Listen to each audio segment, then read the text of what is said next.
ستي قالت لي اللي ملوش ولية غدرات الزمن قوية. المثل ده من الامثال اللي بتتكلم على انه اهمية وجود الست في حياة الراجل. فيقول لك اللي ملوش ولية غدرات الزمن قوية، يعني لازم يبقى فيه ست هي شريكة حياتك، وهي اللي واقفة معاك، وهي اللي في ظهرك، وهي اللي بتساعدك وبتساعدوا بعض وبتدوا لبعض الامان وغيره.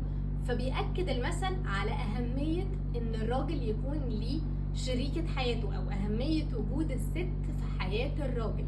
فيقول لك إن اللي ملوش ولية غدرات الزمن قوية، يعني ما الزمن يغدر بيك اللي تقف جنبك هي مراتك، هي بنتك، هي أمك. لازم يبقى في ست في حياتك هي اللي في ظهرك، هي اللي معاك في غدر الزمن، هي اللي معاك لو الحال مال عليك أو ظروفك اتغيرت أو حاجة.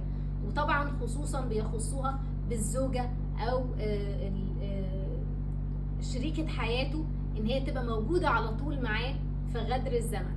فده مثل بيؤكد على اهمية دور الست في حياة الراجل علشان يقدر يواجه بيها القسوة بتاعت الحياة وغدر الزمن.